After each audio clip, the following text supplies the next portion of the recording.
Reka anongere ngo ikaze ukurikiye Davis Entertainment muri aka kanya, reka nkubwire ngo komeza ugire ibihe byiza aho waba udukurikiye uherereye hose, haba mu Rwanda cyangwa se hanze yarwo. Nkuko bisanzwe rero turagarutse n'amakuru yacu, n'amakuru tugenda tubagezaho buri uko bukeye nuko bwije, tugira ngo tumenye uko bihagaze muri iki gice cy'imyidagaduro. Ariko mbere ko dutangira amakuru yacu, reka mbanze nkugezeho zimwe mu ngingo z'ingenzi ziri buze kuranga aya makuru. Muri aya makuru rero ndaza kubwira ko umusobanuzi umushoramari ubihuza no ku mujyanama w'abahanzi Junior Giti yagarutse ku ngingo irebana n'umuziki wifuzwa naho iterambere ryawo rigeze hano mu Rwanda. Akaba rero yavuze amagambo menshi ku bahanzi mu Rwanda ashobora kutakirwa neza n'imbaga y'abantu benshi. Muri aya makuru kandi ndaza kubwira ko Chris Ize yamaze kuvuga impamvu Bruce Melody ataririmbye muri biriya birori bya EPR FC. Muri aya makuru kandi ndaza kubwira ko Element ari mu byishimo ku bw'indirimbo ye Foi de Toi. Muri aya makuru kandi ndaza kubwira ko Sheila Gashumba yamaze gutandukana n'umusore bamaranye imyaka 3 bakundana. Mbere ko rero dutangira amakuru yacu ku buryo burambuye, nanone reka mbanze mpikaze abantu mudukurikiye muri mu majyaruguru y'u Rwanda, bari mu majyepfo y'u Rwanda, mu burengerazuba ndetse no mu burasirazuba. Abantu mudukurikiye rero mwibereye hano mu mujyi wa Kigali, reka namwe tubabwire ngo mukomeze kugira ibihe byiza. Badukurikira rero muri hanze y'igihugu, bari mu bihugu bitandukanye byo ku mugabane wa Afurika, abantu mudukurikira mwibereye muri Leta Zunze Ubumwe za Amerika, mu Burayi ndetse no muri Aziya, mwese reka mbabwire ngo mbahaye ikaze mu makuru yacu y'imyidagaduro yo kuri iyi itariki ya 13 z'ukwezi kwa gatanu 2024. Tudatinze rero reka amakuru yacu tuyahere kuri iyi nkuru ivuga ku magambo ya Junior Giti ku bahanzi bo mu Rwanda ashobora kutakirwa neza. Uyu musobanuzi rero akaba n'umushoramari ubihuza no ku mujyanama w'abahanzi Junior Giti yagarutse ku ngingo irebana n'umuziki wifuzwa naho iterambere ryawo rigeze mu Rwanda, agaragaza ko rero hakirimo urugendo, ashimangira ko mu Rwanda nta muhanzi uhari ukora live ku itariki ya 12 Gicurasi 2024. Rero nibwo Junior Giti ari mu baherekeje Chris Ize wataramiye kuri Kigali Pele Stadium, avuga ko ibyo bari bateguye byagenze neza, nashimira abatekereje gukorana nabo. Mu kiganiro rero na Davis Entertainment yagarutse ku ngingo yo kuba bakoze playback kandi abahanzi benshi basigaye bakora live muri iki gihe mu Rwanda. Ibi rero yabiteye utwatsi agira ati uyu munsi mu Rwanda nta muhanzi n'umwe urakora live, ati abandi bantu bazikora baba bafite ibikoresho byose by'umuziki. Yakomeje agira ati rero bacurangira ku rubyiniro ukumva ko nyine ni ya beat usanzwe wumva, ntaho twebwe rero iyo baje bagiye gucurangira umuhanzi baba bafite ibikoresho bine byonyine. Yongeye ati rero niyo mpamvu umuntu ugiye ku rubyiniro aducurangira indirimbo wumva yari Afrobeat, akayiducurangira wumva ari reggae, ati nuko dukennye ibikoresho. Atanga urugero rero ati uko bikorwa mu bihugu byateye imbere mu muziki, ati abantu bahanze bakora live iriho abacuranzi bagera kuri 16 kugira ngo ka kantu gato kari mu ndirimbo wongere ukumve bagacuranga ku rubyiniro. Mu Rwanda rero avuga ko ibyo bitaragerwaho ngo kuko biba bihenze cyane, ngo ni ibikoresho rero bikiri bike, agaragaza nk'ukuntu Boys to Men bataramira mu Rwanda byasabwe ko hari ibintu byatumijwe hanze igitaraganya.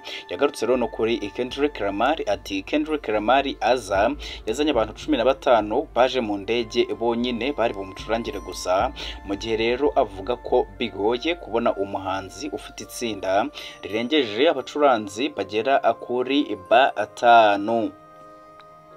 Reka dukomereze amakuru yacu kuri iyi nkuru ivuga ko Chris Ize yavuze ku cyatumye Bruce Melody ataza mu birori bya EPR FC. Uyu Chris Ize rero wakiranwe ibyishimo bikomeye akaririmbana ijambo ukurindi n'imbaga y'ibihumbi byari biteraniye kuri Kigali Pele Stadium.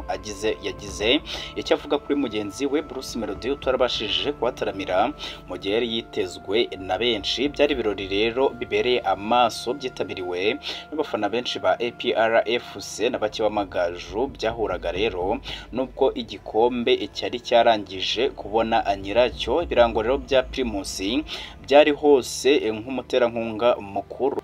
Bande ya APRFC yari yerekanye abakaraza bo ku Nyundo n'ababyinnyi kuko byari birori byo gusoza. Chris Ease rero akaba ari bo basusurukije abitabiriye ibi birori mu ndirimbo ze zigiye zitandukanye.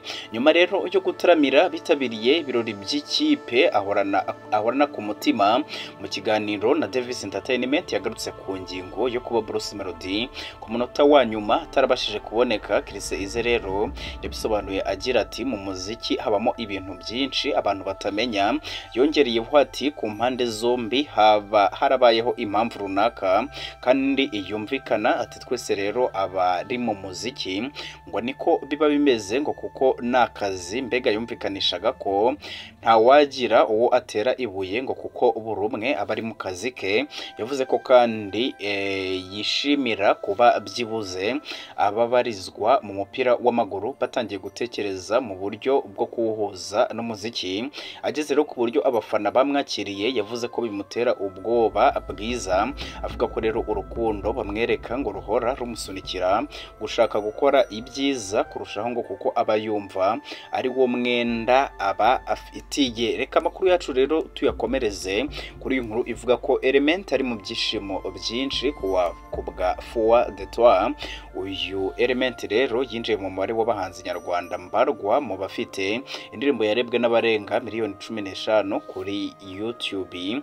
Hari ku itariki ya 29 Gicurasi 2024 ubwo Element yitabazaga Bruce Melody na Rozikana mu ndirimbo yise Foi de Toi. Ikaba ari indirimbo rero yavugishije benshi kubera aho yakorewe kuri hoteli y'agatangaza yahariya Ikarongi. Hakaza rero umubare w'abantu bayigaragaramo, amashusho yayo yihariye n'uburyo byatangajwe ko yagiyeho agera kuri miliyoni 15. Kuri ubu rero Element yongeye gushimangira ingingo yuko asoza Gicurasi ashyize hanze indi indirimbo. Ibi rero yabivuganye amagambo yishimwe agira ati ndatekereza ko ari cyo gihe cyo gushyira hanze indi indirimbo. Yongeye ati rero mwarakoze cyane kubwo kureba inshuro miliyoni 15 kuri YouTube Foi de Toi. Element kandi akaba yagaragaje ko yishimira abakunzi be batari bake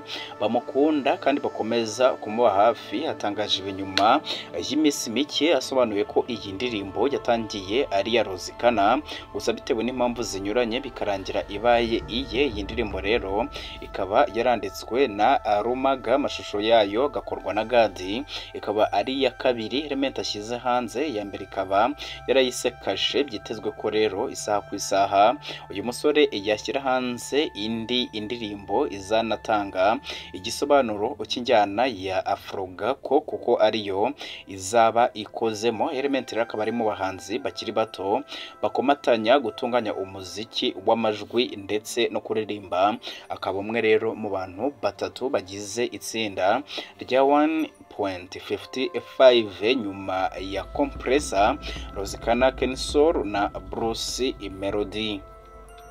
Reka nanone tudatinze amakuru yacu tuyasoreze kuri iyi nkuru ivuga ko Sheila Gashumba yatandukanye n'umusore bamaranye imyaka igera kuri 3 mu ibaruwa rero ifunguye yandikiye abakunzi be n'abakurikira nyine ibikorwa bye. Uyu Sheila Gashumba umaze kubaka izina mu myidagaduro yo muri Uganda akaba yaramenyesheje ko yatandukanye na Rickman bari bamaze imyaka igera kuri 3 bakundana. Muri iyi baruwa rero Sheila Gashumba yavuze ko ari icyemezo gikomeye yumvikanyeho nyine n'uyu musore bari bamaze igihe bakundana. Icyo kora nubwo cyari gikomeye ahamya ko biyemeje kugishyira nyine mu bikorwa. Uyu mukobwa rero yanaboneyeho ariko kandi kwibutsa abakunzi be ko nta mukunzi afite ndetse atanamushaka muri aka kanya ngo kuko agiye kwitaho akanita ku kazi ke.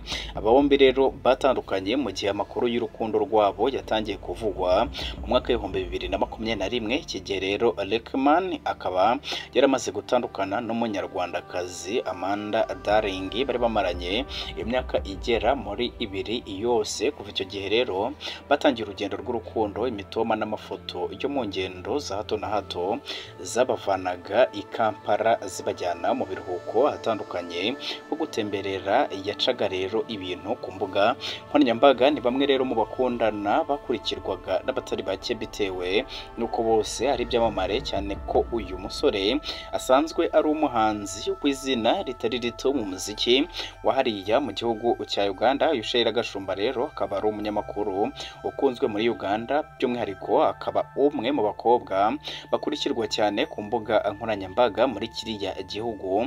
Ibikunze rero kumuhesha akazi ko kwamamaza ibikorwa bigiye bitandukanye. Ku rundi ruhande ariko kandi ni umukobwa Gashumba Franka, uri mu bagabo bafite izina rikomeye muri politike ya Uganda. Reka amakuru yacu twe tubafite tuyahinire ahangaha, nkwibutsa ko iyi ari Davis Entertainment, aribwo bwa mbere dusuye. Ushobora gukanda subscribe kugira ngo tujye tubana mu makuru agiye atandukanye tugenda tubagezaho buri uko bukeye nuko bwije. Reka tubabwire ngo turabakunda cyane.